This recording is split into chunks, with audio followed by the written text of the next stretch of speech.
وأصحابك يا سيدي يا حبيب الله. الصلاة والسلام عليك يا سيدي يا رسول الله وعلى آلك وأصحابك يا سيدي يا رحمة للعالمين. الصلاة والسلام عليك يا سيدي يا رسول الله وعلى آلك وأصحابك يا سيدی یا خاتم النبیین. حضرات محترم، اللہ رب العالمین کے فضل و احسان اور نبی رحمت جناب سید العالمین محمد الرسول اللہ صلی اللہ تعالی علیہ وآلہ وسلم کی نگاہ شفقت و عنایت کے ساتھ ہماری نیو مدینہ مسجد بولٹن کے اندر رمضان المبارک کے اس بابرکت مہینے کے اندر نماز تراویح میں پڑھی جانے والی منزل اور اس کا تفسیری خلاصہ صورت بائی صورت اور سپارہ بائی سپارہ آپ کی خدمت میں پیش کیا گیا اور اس کا سلسلہ جاری و ساری ہے. آج اللہ کے فضل و احسان سے ہماری اس نیو مدینہ مسجد میں جس طرح جشن ختم قرآن ہوا، اسی طریقے سے آج ہمارے ہاں جشن ختم تفسیر قرآن ہے، اور یہ بہت بڑی سعادت ہے. یہ اللہ کا اتنا بڑا احسان ہے کہ اس پر اگر ہم ساری زندگی خداوند قدوس کا شکر بجا لانا چاہیں تو نہیں لا سکتے. یہ اللہ کا انعام ہے، اور یہ انعام بغیر اس کے کرم سے کسی کو نصیب نہیں ہوتا. قرآن حکیم فرقان مجید کی صورت ہے سورۃ الفیل. یہ مکی صورت ہے اور اس کی 5 آیات ہیں. اس کا 1 رکوع ہے. یہ اس صورت مکہ کے اندر نازل ہوئی اور یہ سورہ نمبر 105 ہے. اور اس صورت کو جو ہے وہ اللہ رب العالمین نے صورت کے پیچھے بھی ایک بہت بڑا شان نزول ہے، بڑا واقعہ ہے، اور ترتیب مصحف کے اعتبار سے اس کا نمبر 105 ہے، اور ترتیب نزول کے اعتبار سے جب یہ صورت نازل ہوئی تو اس کا نمبر 19 تھا. 19ویں نمبر پر یہ نازل ہوئی. اور خانہ کعبہ کی ہمیشہ سے اللہ تعالیٰ نے حفاظت فرمائی ہے. جب سے کعبہ حضرت آدم علیہ السلام کی دعا سے اللہ تعالیٰ نے زمین پر کعبے کو اتارا، اور کعبہ حضرت آدم علیہ السلام، اس کا بھی ایک پورا تاریخی پس منظر ہے، لیکن میں آپ کو شارٹ کٹ بتا دیتا ہوں کہ حضرت آدم علیہ السلام کو جب آسمان سے زمین پر اتارا گیا تو آپ اپنی بھول کے اوپر اپنے رب سے استغفار کرتے رہے، توبہ کرتے رہے، گڑ گڑا کر دعا مانگتے رہے، حتیٰ کہ 300 سال تک آپ دعا کرتے رہے. اور 300 سال کے بعد نبی پاک کا وسیلہ حضرت آدم علیہ السلام نے اللہ کی بارگاہ میں پیش کیا کہ یا اللہ، تیرے محبوب محمد کا تمہیں واسطہ ڈالتا ہوں کہ میری اس بھول کو معاف فرما. تو روایات کے اندر آتا ہے کہ حضرت آدم علیہ السلام سے اللہ نے پوچھا کہ تمہیں کیا معلوم کہ محمد میرے محبوب ہیں؟ تو حضرت آدم علیہ السلام نے عرض کیا کہ بار الہ، جب تم نے مجھے عدم سے وجود عطا کیا اور جب میرے اندر روح پھونکی، جب میری آنکھ کھلی تو میری نظر جب سب سے پہلے جس چیز پر پڑی تو عرش کے کونوں پہ لکھا ہوا تھا لا الہ الا اللہ محمد الرسول اللہ. پھر تو نے مجھے جنت میں داخل کیا، جنت کے ہر پتے کے اوپر لکھا ہوا تھا لا الہ الا اللہ محمد الرسول اللہ. میں جنت کے جس دروازے پہ دیکھتا اس کے اوپر بورڈ لگا ہوتا تھا لا الہ الا اللہ محمد الرسول اللہ. جنت کی نہروں میں دیکھتا وہاں لکھا ہوتا تھا لا الہ الا اللہ محمد الرسول اللہ. تو مجھے اندازہ ہو گیا کہ یہ اللہ کے نام کے ساتھ جو لفظ محمد لکھا ہوا ہے، نام محمد لکھا ہوا ہے، اسم محمد لکھا ہوا ہے، یہ یقیناً اللہ تعالیٰ کے کوئی محبوب ہیں. میں نے اس لیے ان کا وسیلہ پیش کیا. تو اللہ تعالیٰ نے حضرت آدم علیہ السلام کی نبی پاک کے وسیلے سے اس بھول کو معاف کیا. اور پھر اللہ نے فرمایا کہ آدم، تیرا رب تجھ سے راضی ہے، اب تو بتا کیا چاہتا ہے، تیری کیا خواہش ہے کہ اللہ تمہیں عطا فرمائے. حضرت آدم علیہ السلام نے اللہ تعالیٰ کی بارگاہ میں دعا کی کہ بار الہ، میں جب جنت میں تھا اور تیرے عرش کے نیچے جب جو فرشتوں کا قبلہ ہے، کعبہ دنیا کے اوپر ہے جو انسانوں کے لیے، مسلمانوں کے لیے ہے، اور ایک کعبہ فرشتوں کا ہے جو عرش کے نیچے ہے، اور اس کو فرشتوں کا جو کعبہ ہے اس کو بیت المعمور کہتے ہیں، اور جو ہمارا قبلہ ہے اس کو کعبہ کہتے ہیں۔ تو حضرت آدم کہتے ہیں کہ میں فرشتوں کے ساتھ بیت المعمور کا طواف کیا کرتا تھا، فرشتوں کا وہ انداز بندگی مجھے بڑا اچھا لگتا تھا، تو میں نے اللہ کی بارگاہ میں دعا کی کہ بار الہ، جس طرح تو نے فرشتوں کے لیے ایک قبلہ بنایا ہے، اس طرح ایک قبلہ زمین پر ہمیں عطا فرما، تاکہ میری اولاد جو ہے وہ جس طرح فرشتے تیری عبادت کرتے ہیں اس طرح ہم اس کعبے کا طواف بھی کریں اور اس کی طرف منہ کر کے عبادت بھی کریں۔ تو اللہ تعالیٰ نے حضرت آدم علیہ السلام کی اس دعا کو قبول کیا۔ تو یہ بالکل وسط زمین اور وسط آسمان، یعنی عرش الہی کے نیچے بیت المعمور ہے، اور اسی کے برابر میں نیچے زمین کے اوپر یہ خانہ کعبہ ہے، یہ وسط زمین کے اوپر ہے۔ تو اس سے پھر پہلے فرشتوں نے آ کر خانہ کعبہ کی تعمیر کی، پھر حضرت آدم علیہ السلام نے کی۔ اس کے اوپر ہسٹری آف کعبہ میں ایک دفعہ پوری بیان کر چکا ہوں، اور سوشل میڈیا میں میرا جو یوٹیوب پیج ہے اس کے اوپر 2 پارٹس کے اندر وہ ہسٹری آف کعبہ بھی باقاعدہ موجود ہے، اس کے اوپر میں نے پورے دلائل کے ساتھ گفتگو کی ہوئی ہے۔ تو وہ ہر دور میں اللہ تعالیٰ نے خانہ کعبہ کی حفاظت کی، حتیٰ کہ جس طرح کہ سورہ نوح کی تفسیر کے اندر میں نے آپ کی خدمت میں پیش کیا کہ سورہ نوح کی تفسیر جب طوفان نوح آیا تو جو 80 آدمی حضرت نوح علیہ السلام کے ساتھ کشتی میں سوار تھے، وہ کشتی جب طوفان آیا تو وہ کشتی بھی خانہ کعبہ کے گرد طواف کر رہی تھی، یعنی طوفان نوح کے وقت بھی اللہ نے طواف کعبہ کو نہیں روکا، اس وقت بھی طواف کعبہ ہوتا رہا۔ اور ایک بات اور بھی دیکھیں، قرآن کے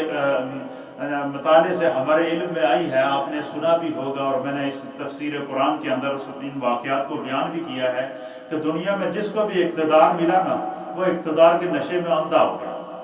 یا تو وہ خدائی کا دعویٰ کر بیٹھا، یا وہ ایسا نافرمان ہو گیا کہ اس کو اللہ تعالیٰ نے عبرت کا نشان بنا دیا۔ نمرود کو اقتدار ملا، وہ اپنے آپ کو سپر پاور سمجھنے لگا، اور اس نے فوج تیار کی اور حضرت ابراہیم علیہ السلام کے اس کے خلاف کھڑے ہوئے، اس نے خدائی کا دعویٰ کر دیا، لوگوں کو کہتا تھا مجھے سجدہ کرو، حتیٰ کہ اس حد تک نمرود نافرمان ہو چکا تھا کہ اس نے ایک فوج تیار کی، بڑی طاقتور فوج تھی، اس نے کہا تھا کہ مجھ سے طاقتور دنیا میں کوئی ہے ہی نہیں، تو وہ فوج کو ایک پہاڑ کے اوپر لے جا کر جب آسمان کی طرف تیر برساتے، اور جب تیر نیچے آتا نا تو خدا کی قدرت اس کے ساتھ خون لگا ہوتا، تو یہ زمین پر کیا کرتے، جشن مناتے، اور نمرودی فوج جشن مناتی، اور وہ کہتی کہ دیکھو مسلمانوں کا خدا، ابراہیم کا خدا زخمی ہو رہا ہے، نعوذ باللہ من ذالک، یعنی اس حد تک عقل پہ پردہ پڑ چکا تھا۔ پھر اللہ تعالیٰ نے اپنی مخلوق میں سے ایک مچھر کو حکم دیا کہ اس کی ذرا نمرودیت کو اور اس کا جو جنون ہے حکومت کا، اس کو بتاؤ کہ اللہ کی طاقت کیا ہے۔ تو وہ مچھر زمین پر آیا، اس نے وہ نمرود کے نتنے سے گھسا، ناک سے گھسا، نتنوں میں چلا گیا، نتنے سے دماغ میں چلا گیا، اور وہ دماغ کے اندر جا کر اپنے 2 پاؤں کے ساتھ بیچ میں جب کھجلی کرتا اس کو دماغ کے اندر، تو وہ دیوار کے ساتھ ٹکرے مارتا۔ پھر ایک ایسا وقت آیا کہ وہ لوگوں کو کہتا تھا کہ تم میرے سر میں جوتے مارو۔ اچھا، جو جتنے زیادہ جوتے مارتا اتنا وہ مچھر پرسکون ہو جاتا، حتیٰ کہ وہ اسی طریقے سے مر گیا کیونکہ اس نے خدائی کا دعویٰ کیا۔ پھر اسی طریقے سے فرعون کو اللہ نے اقتدار عطا فرمایا، اس نے کہا شاید یہ کوئی میرا کمال ہے، مجھ سے بڑا سپر پاور کوئی ہے ہی نہیں، اس نے بھی خدائی کا دعویٰ کر دیا، اللہ نے اس کو غرق کر دیا۔ اسی طریقے سے حبشہ کا ایک بادشاہ تھا، اس بادشاہ بہت بڑا بادشاہ تھا، بڑا بت پرست قسم کا بادشاہ تھا۔ اس بادشاہ نے یمن کا اس نے یمن کے علاقے کا ایک گورنر مقرر کیا، اس گورنر کا نام ابراہہ تھا۔ یمن کا گورنر تھا جو حبشہ کے بادشاہ کے ماتحت تھا، اس نے اس ابراہہ کو یمن کا گورنر مقرر کیا۔ تو وہ جو ابراہہ تھا بڑا ہی ظالم قسم کا وہ شخص تھا، جب اسے اقتدار ملا تو یمن کے اندر ایک شہر تھا جس کا نام تھا صنعاء، اس نے اس شہر کو بڑا خوبصورت بنایا، اس شہر کے اندر اس نے ایک کلیسا بنوایا، عبادت خانہ، اس کو اتنا خوبصورت کیا، اتنا خوبصورت کیا، اتنا مزین کیا کہ یعنی لوگ اس کو دیکھنے کے لیے آتے تھے۔ پھر جب وہ تیار ہو گیا تو اس نے اعلان کیا کہ حبشہ کے بادشاہ کو پیغام بھیجا کہ میں نے کعبے کے مقابلے میں کعبہ تیار کر لیا۔ اب اقتدار ملا، اس نے سوچا کہ میرے پاس فوج ہے، طاقت ہے، تو میں سب کچھ نے کہا کعبے کے بدلے میں کعبہ تیار کر لیا ہے، لہٰذا آپ جو ہے وہ حبشہ کے بادشاہ ہیں، یہ یمن جو ہے یہ آپ کے انڈر ہے، اور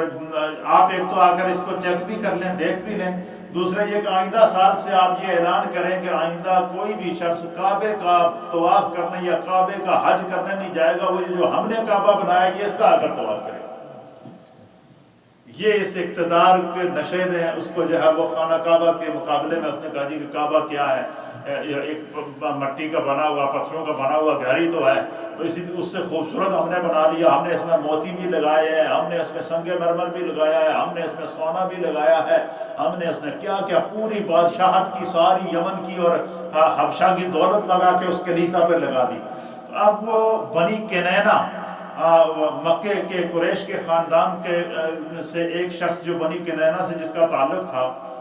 مکے کا رہنے والا تھا، مکے والے قریش والے جو وہ خانہ کعبہ کی بڑی عزت کرتے تھے، اور وہ دور حضرت عبد المطلب کا دور، نبی پاک صلی اللہ علیہ وسلم کے دادا محترم حضرت عبد المطلب کا دور تھا، اور حضرت عبد المطلب اس وقت خانہ کعبہ کے متولی تھے، خانہ کعبہ کے وارث تھے، والی تھے، اور حضرت عبد المطلب کی پیشانی میں نبی پاک کا نور موجود تھا۔ اس وقت ابھی تک نبی پاک کی پیدائش نہیں ہوئی تھی، آپ کی پیشانی میں نور محمدی موجود تھا، اور حضرت عبد المطلب کے بارے میں یہ مشہور تھا کہ نور محمدی کی اتنی برکت تھی حضرت عبد المطلب کے جیسے ہی ہاتھ اٹھاتے تھے اسی وقت اللہ ان کی دعا قبول کر لیتا، اور وہ فطرت پر ان کا ایمان تھا، بت پرست وہ نہیں تھے۔ حضرت جو ہے وہ عبد المطلب رضی اللہ تعالیٰ عنہ تو وہ فطرت کے اوپر تھے، تو اس وقت کعبے کے والی اور وارث تھے، تو جب یہ اعلان اس نے کروا دیا، جب وہ اس یمن کے گورنر نے ابراہ نے کہ بھائی آئندہ سال سے جو وہ خانہ کعبہ کوئی بندہ حج کرنے نہیں جائے، کوئی بندہ وہاں عمرہ کرنے نہیں جائے، کوئی وہاں طواف کرنے نہیں جائے، ہم نے نیا کعبہ بنا لیا، یہ سب لوگ یہاں پر آئیں گے۔ تو وہ ایک بندہ کوئی بڑا غیرت مند قسم کا بندہ تھا، عرب کا، بنی کنینا سے اس کا تعلق تھا، اس بندے کو بڑا غصہ آیا، اس نے کہا اچھا تیری ایسی کی تیسی، تو نے جناب خانہ کعبہ کے مقابلے میں کعبہ تیار کر دیا، ہماری تو غیرت مر گئی، ہمارا ایمان کہاں چلا جائے گا اگر ہم کعبے کا دفاع نہیں کر سکیں گے۔ اس نے کیا کیا جی کہ وہ رات کو وہاں سے نکلا اور سفر کرتا کرتا کرتا کرتا وہاں پہنچ گیا جو اس نے کلیسا بنایا وہ کلیسا بنایا ہوا تھا، وہاں پہنچا، آدھی رات کو جب سارے سو گئے تو اس نے وہ دیوار پھلانگی، دیوار پھلانگ کے انہوں نے وہ جو کلیسا بنایا ہوا تھا اس کے اندر چلا گیا، اس کے اندر چل کے اس کے درمیان میں بیٹھ کر اس نے وہاں پر پیشاب کیا،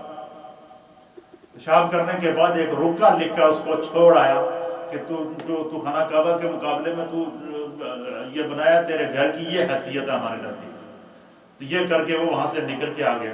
اب جس وقت صبح ابراہ کو پتا چلا تو اس نے جب وہ غضبناک ہو گیا، اس نے کہا اس نے ہمارے کلیسا کی توہین کی ہے، ہم نے یہ جو عبادت خانہ بنایا تھا اس نے بہت بڑی توہین کی، ہم اس کو نہیں چھوڑیں گے۔ اور پھر اس نے قسم اٹھائی، اس نے کہا جی کہ میں اس وقت تک پیچھے نہیں ہٹوں گا جب تک کہ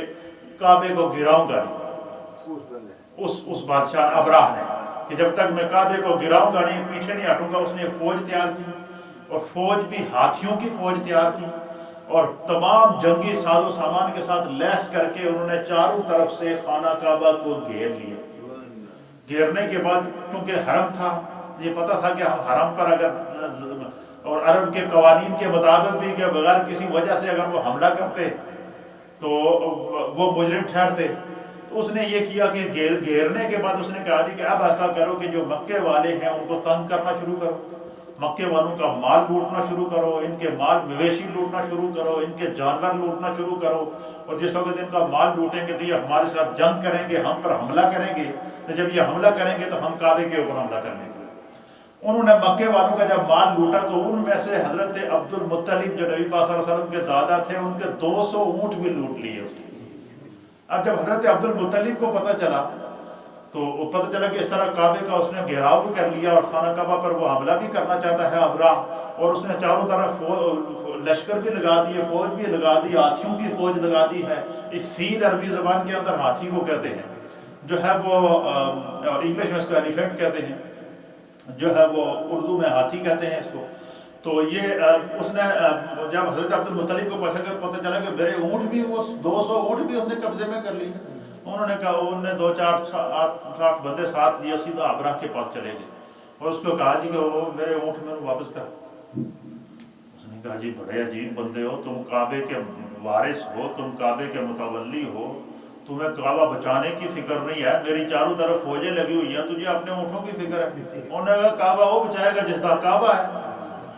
جس کا گھر ہے، خدا کا گھر ہے کعبہ، بیت اللہ ہے، اللہ اس کو بچائے گا۔ اونٹ میرے ہیں، اونٹ میرے ہیں، میرے اونٹ مجھے واپس کر۔ اللہ نے کعبہ بچانا ہوا تو وہ اپنے گھر کی خود حفاظت کرے گا۔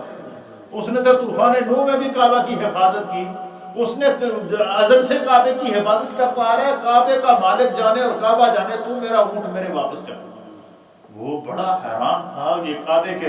وارث، متولی کعبے کے، قریش کے سردار اور پورے عرب کے سردار جو ہیں وہ آ کر کہہ رہے ہیں کہ کعبہ جانے اور کعبے والا جانے، تو میرے اونٹ واپس کر۔ اس نے کہا جی، اس نے بڑی عزت یا تقریب کے ساتھ اس نے کہا جی گستاخی معاف کیجیے گا، مجھے نہیں معلوم تھا، جو آپ اپنے اونٹ واپس لیں۔ حضرت عبد المطلب نے اپنے اونٹ واپس لیے اور ساتھ میں یہ کہا کہ اور مکے والے نے جڑا مال دبایا ہے وہی واپس کر۔ یہ بات کعبے کے ذمہ داری، کعبہ اللہ تعالیٰ جائے گا واپس کر۔ وہ ان کی جن کی بکریاں دبائی ہوئی تھی، مال دبایا ہوا تھا، وہ بھی واپس کر کے آپ نے ان مال کو ایک طرف کر کے سارے جو ہے وہ حضرت عبد المطلب، روایات کے اندر آتا ہے کہ حضرت عبد المطلب پھر خانہ کعبہ کے اندر گئے، پھر جا کر انہوں نے اللہ کی بارگاہ میں دعا کی کہ بار الہ میں حالات دیکھ آیا ہوں، میرے پاس نہ تو اتنی فوج ہے، نہ اتنے بندے ہیں، نہ اتنے ہتھیار ہیں کہ تیرے گھر کی حفاظت کر سکیں۔ اے اللہ، اب تو نے اپنے گھر کی خود حفاظت کرنی ہے، اور اے اللہ میں اس وقت تک اس کعبے سے نہیں جاؤں گا جب تک کہ تو مجھے اشارہ نہیں دے گا کہ تو خانہ کعبہ کی حفاظت کرے۔ اب پیشانی میں نور محمدی موجود ہے اور دل سے دعا کر رہے ہیں حضرت عبد المطلب۔ روایات کے اندر جیسے حضرت عبد المطلب نے دعا کی نا تو اللہ کی طرف سے ایک نور آیا، اور وہ نور آسمان سے لے کر خانہ کعبہ کے درمیان اور حضرت عبد المطلب کے سامنے آئے۔ بس جیسے ہی حضرت عبد المطلب نے نور دیکھا تو کہا الحمدللہ رب العالمین، اللہ کا شکر ادا کیا، تمام مکے والوں کو بلایا اور کہا کہ اپنے گھر خالی کرو، وہ اوپر جو مکے کے پہاڑ ہیں انہوں نے چلے جاؤ، میں بھی نال پڑے جاتا ہوں۔ انہوں نے کہا جی کی وجہ، انہوں نے کہا جی کہ میں نے اللہ سے دعا کی ہے، اللہ کی طرف سے نور آیا ہے اور مجھے یہ اشارہ مل گیا کہ خدا خانہ کعبہ کی خود حفاظت کرے گا۔ اب آپ چلیں، ہم چڑھ کے دیکھتے ہیں کہ اللہ حفاظت کیسے کرتا ہے۔ یہ اتنا بڑا ان کا ایمان اللہ کی ذات کے اوپر، حضرت عبد المطلب کا اتنا کانفیڈنس، وہ سب کو لے کر جب پہاڑوں کے اوپر چڑھ گئے۔ پھر ابراہ نے دوسرے دن صبح ساری فوج تیار کی، ہاتھیوں کے لشکر تیار کیے، گھوڑے تیار کیے، سپاہی تیار کیے، اور ان سب کو کہا جی کہ چلو آپ کو خانہ کعبہ پہ حملہ کرتے ہیں۔ اور جو سب سے بڑا ہاتھی تھا جس کے اوپر وہ خود سوار تھا، وہ اس کے اوپر خود بیٹھا، اور جیسے ہی انہوں نے ہاتھیوں کی فوج کو جناب ہانکنا شروع کیا کہ کعبے کی طرف چلو۔ اب روایات کے اندر کہ وہ ہاتھیوں کو جیسے ہی کعبے کی طرف کرتے ہیں تو ہاتھی سارے سجدے میں گر جاتے، اٹھتے نہ بیٹھ جاتے۔ اچھا، جب ان کا رخ دوسری طرف موڑتے تو بھاگنا شروع کر دیتے۔ انتہائی اس نے کوشش کی، اور ان میں سے ایک دو سرکش ہاتھیوں کو بھی اس نے کہا کہ یہ ان کو آگے کرتا ہوں۔ پھر اللہ تعالیٰ نے قرآن حکیم فرقان مجید میں اس منظر کو بیان کیا کہ اللہ تعالیٰ نے پرندوں کو حکم دیا، ابابیل،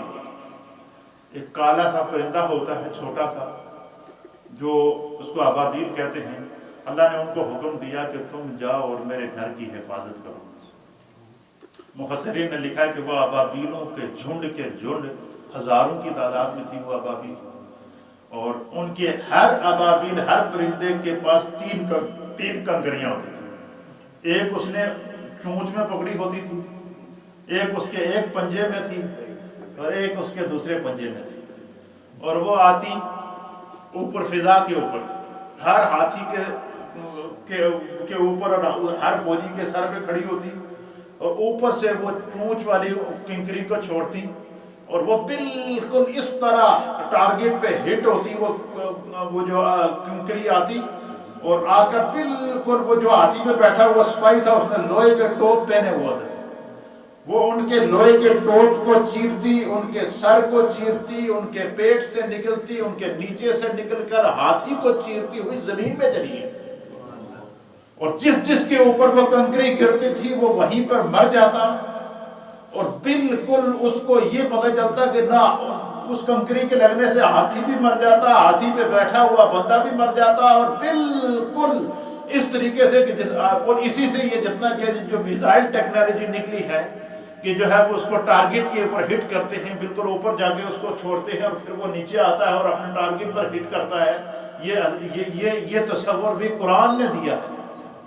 یہ تصور قرآنی ہے۔ تو وہ پھر اللہ تعالیٰ نے جو وہ سب کے سب ہلاک ہو گئے۔ قرآن بیان کرتا ہے کہ وہ اس طرح ان کی پوزیشن تھی جس طرح کھایا ہوا بھوس ہوتا ہے۔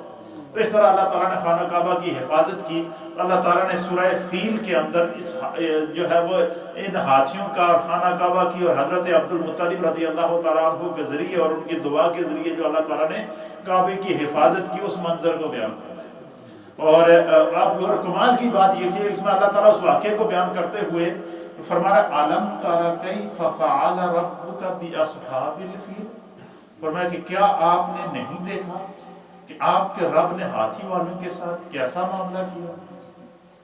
اب اللہ، یہ سرکار کی پیدائش سے پہلے کا واقعہ ہے، اللہ فرما رہا ہے حضور کہ علم تر، کیا آپ نے نہیں دیکھا۔ اگر حضور کہتے کہ میں نہیں دیکھا، میں اس وقت نہیں تھا، تو حضور کہہ سکتے تھے نا کہ مجھے تو نہیں معلوم۔ اللہ فرماتے ہیں محبوب کیا آپ نے نہیں دیکھا، حضور اس کی تصدیق کر رہے ہیں میں نے دیکھا ہے۔ تو اس سے پتہ چلا، علماء اور محدثین نے لکھا ہے کہ سرکار دو عالم صلی اللہ علیہ وسلم نے فرمایا کہ اول ما خلق اللہ نوری، اللہ تعالیٰ نے کائنات میں سب سے پہلے مجھ مصطفیٰ کے نور کو پیدا کیا۔ تو اللہ تعالیٰ نے اس واقعے کو بیان فرمایا کہ کیا آپ نے نہیں دیکھا کہ آپ کے رب نے ہاتھی والوں کے ساتھ کیا کیا۔ علم یجعل کیدہم فی تدلیل، کیا اس نے ان کے مکر کو باطل نہیں کر دیا۔ وَأَرْسَلَ عَلَيْهِمْ طَيْرًا أَبَابِيلَ، اور ان پر پرندوں کے جھنڈ بھیج دیے۔ تَرْمِيهِمْ بِحِجَارَةٍ مِّن سِجِّيلٍ، جو انہیں مٹی اور پتھر کی کنکریاں مار رہے تھے۔ فَجَعَلَهُمْ كَعَصْفٍ مَّأْكُولٍ، تو سو اس طرح ہو گئے وہ کہ جیسے کھایا ہوا بھوس ہوتا ہے۔ بھوسا جو آپ گاؤں میں بھینسوں کو کھلاتے ہیں، وہ بنڈل باندھا ہوا ہوتا ہے، تو باہر سے وہ تاریں اور اس کے اوپر جو فریب جس کے اندر وہ ہوتا ہے وہ اسی طرح ہوتا ہے، اور اندر سے بھوسا نکال کر بھینس کو کھلاتے ہیں، وہ آخر فریب ہی بچتا ہے۔ اس طریقے سے وہ اللہ تعالیٰ نے ان کو نسل و نابود کر دیا۔ یہ اس کا سورۃ الفیل کا پس منظر تھا۔ اس کے اندر اللہ تعالیٰ نے جو ہے وہ اس واقعے کو بیان فرماتے ہوئے اس صورت کی عظمت کو اور یہ بیان کیا کہ اللہ نے ہمیشہ خانہ کعبہ کی فضیلت کو حفاظت فرمائی ہے۔ اس کے بعد سورۃ القریش ہے، یہ مکی صورت ہے، اس کی 4 آیات ہیں، اس کا 1 رکوع ہے۔ اس صورت کے اندر یہ بھی اپنے نام سے ظاہر ہے، اس نے اس صورت میں بھی اللہ تعالیٰ نے قریش کی فضیلت بیان فرمائی۔ قریش کو جو اللہ نے فضیلت عطا فرمائی، ترتیب نزول کے اعتبار سے اس صورت کا نمبر 29 ہے، اور ترتیب مصحف کے اعتبار سے اس کا نمبر 106 ہے۔ اور یہ مکمل سورۃ القریش اللہ تعالیٰ نے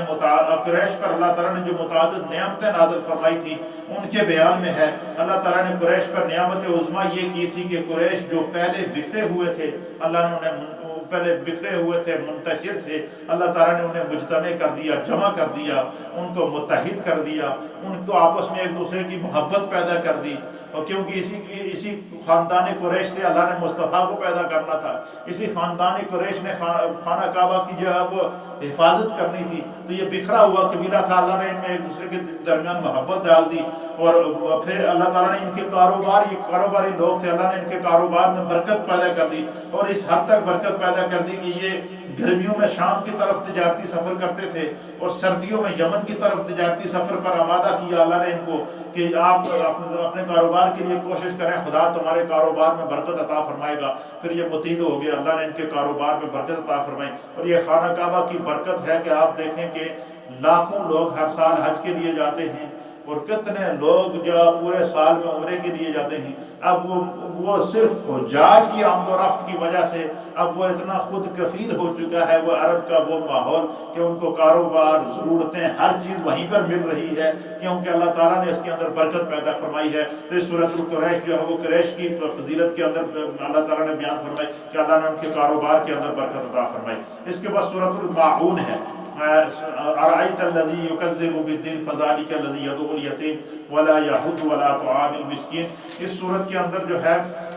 یہ صورت اس کا نمبر 29 ہے، اور یہ ترتیب مصحف کے اعتبار سے نہیں، اس کا نمبر جو ہے وہ 100 سورۃ الماعون اس کا جو ہے وہ نمبر 107 ہے، 107 نمبر پر یہ نازل ہوئی۔ اور اس صورت کے اندر بھی اللہ تعالیٰ نے جو ہے وہ اپنی عظمت کو بیان کر فرمایا کہ ارائیت الذی یکذب بالدین، کیا آپ نے اس شخص کو نہیں دیکھا جو دین کو جھٹلاتا ہے؟ ایک شخص تھا، منافق تھا، جو دین کو جھٹلاتا تھا، بظاہر اپنے آپ کو مومن کہتا تھا، اور اللہ تعالیٰ نے جو ہے وہ اس کی مذمت میں صورت کو نازل فرمایا کہ فذالک الذی یدعو الیتیم، پس یہی وہ شخص ہے جو یتیم کو دھکے دیتا ہے، اور وہ دولت کے نشے کے اندر اگر یتیموں، غریبوں، محتاجوں کو جو ہے وہ ڈانٹتا تھا، ولا یحض علی طعام المسکین، اور وہ مسکین کو کھانا کھلانے پر کسی کو برانگیختہ نہیں کرتا، اور فوائل للمصلین، پھر اللہ تعالیٰ فرماتا ہے کہ ان نمازیوں کے لیے ہلاکت ہے، الذین هم عن صلاتهم ساہون، جو اپنی نمازوں کے اندر غفلت کرتے ہیں، الذین هم یراؤون ویمنعون الماعون، کہ وہ جو ہے وہ ریاکاری کرتے ہیں اور وہ استعمال کی معمولی سی چیزیں بھی جو ہے وہ اللہ کے راستے میں خرچ نہیں کرتے۔ تو حضرت انس بن مالک بیان کرتے ہیں کہ رسول اللہ صلی اللہ تعالیٰ علیہ وسلم کو یہ فرماتے ہوئے سنا کہ یہ منافق نماز، یہ جو ہے وہ ایک منافق کے مذمت کے اندر یہ صورت نازل ہوئی تھی، اور وہ نماز کے لیے لوگوں کو روکتا تھا، یتیموں کے ساتھ ظلم کرتا تھا، غریبوں کے ساتھ ظلم کرتا تھا۔ تو اللہ تعالیٰ جو ہے وہ اس کی مذمت میں نازل کر کے اللہ تعالیٰ نبی پاک صلی اللہ علیہ وسلم کو فرماتا ہے کہ محبوب، آپ کو اللہ تعالیٰ نے جو دنیا میں رحمت للعالمین بنا کر بھیجا ہے، تو گویا کہ آپ نے کبھی سورۃ الضحیٰ کے اندر اللہ اس طرح اشارہ فرما رہا ہے کہ آپ نے یتیموں کو ڈانٹنا نہیں ہے، مسکینوں کو ڈانٹنا نہیں ہے، یتیموں کے ساتھ بھلائی کرنی ہے، ضرورت مندوں کے ساتھ بھلائی کرنی ہے۔ یہی وجہ ہے کہ نبی پاک صلی اللہ علیہ وسلم یہ فرمایا کرتے تھے کہ الفقر و فقری، یہ جو فقر ہے، یہ غریبی ہے، یہ ضرورت مند، یہ فرمایا کہ یہ میرا فخر ہے، کیونکہ میری امت کے جو غربا ہیں، حضور نے فرمایا کہ یہ امیروں سے 500 سال پہلے اللہ ان کو جنت میں داخل کرے گا۔ فرمایا کہ کیونکہ جو امیر لوگ ہیں جن کو اللہ نے مال و دولت دیا، یہ اپنے مال و دولت کا حساب دیں گے، اور غریب بغیر حساب کے اللہ تعالیٰ اس کو جنت دے گا۔ اور پھر حضور علیہ السلام نے فرمایا کہ غریب 500 سال پہلے جو ہے وہ امیر سے جنت میں کیوں جائے گا؟ اس لیے کہ اللہ تعالیٰ نے وہ اپنی حصے کی تکلیف دنیا میں کاٹ چکا ہوتا ہے، اور وہ اب آخرت میں اس کے لیے تکلیف نہیں ہے۔ اس لیے اللہ تعالیٰ نے مختلف مقامات کے اوپر فقراء کی، ضرورت مندوں کی، یتیموں کی، ان کی مدد کرنے کی تاکید ارشاد فرما رہا ہے۔ اس کے بعد قرآن حکیم فرقان مجید کی سورت کا نام ہے سورۃ الکوثر، یہ بھی مکی سورت ہے، اس کی 3 آیات ہیں، اور یہ پوری کی پوری نبی پاک صلی اللہ تعالیٰ علیہ وآلہ وسلم آپ کی شان کے اندر، آپ کی عظمت کے اندر، آپ کے مقام کے اندر اللہ تعالیٰ فرماتا ہے اِنَّا أَعْطَيْنَاكَ الْكَوْثَرَ فَصَلِّ لِرَبِّكَ وَانْحَرْ إِنَّ شَانِئَكَ هُوَ الْأَبْتَرُ، بے شک ہم نے آپ کو کوثر عطا فرمایا، یعنی خیر کثیر عطا فرمایا، بس آپ اپنے رب کے لیے نماز پڑھتے رہیں اور قربانی کیا کریں۔ إِنَّ شَانِئَكَ هُوَ الْأَبْتَرُ، بے شک آپ کا دشمن ہی ابتر ہے، بے نام و بے نسل ہے۔ کفار نے، مشرکین نے نبی پاک صلی اللہ تعالیٰ علیہ وآلہ وسلم پر طرح طرح کے الزامات لگانے کی کوشش کی، اور یہ کہا کہ جو ہے وہ آپ کا کوئی بیٹا نہیں ہے اور آپ سے آگے نسل نہیں چلے گی۔ تو اللہ تعالیٰ نے جو ہے وہ شقی القلب کافر کے مذمت میں یہ صورت کہا کہ آپ کی جو دشمن ہے وہ بے نسل ہے۔ اللہ تعالیٰ نے جو ہے وہ آپ کو خیر کثیر دنیا اور آخرت کی تمام بھلائیاں عطا فرمائی ہیں۔ تو یہ سورہ کوثر اس کی پوری تفصیل ہے۔ اللہ تعالیٰ اس کو جو ہے وہ یہ پورے کے پورے مقام مصطفیٰ اور عظمت مصطفیٰ پر نازل ہوئی۔ اس کے بعد سورۃ الکافرون ہے، یہ بھی مکی ہے، اور اس میں جو ہے وہ 6 آیات ہیں اور 1 رکوع ہے۔ اس سورت کے اندر جو ہے وہ اللہ تعالیٰ نے نبی پاک صلی اللہ علیہ وسلم اور کی طرف یہ اشارہ کیا کہ اب آپ اسلام کی عظمت کا، اسلام کی شوکت کا، اسلام کی جو ہے وہ قوت کا اعلان کر دیں کہ اے کافرو، تمہارے لیے تمہارا دین ہے اور ہمارے لیے ہمارا دین ہے۔ یہاں اللہ نے کافروں کو مخاطب کر کے فرمایا کہ یہ محبوب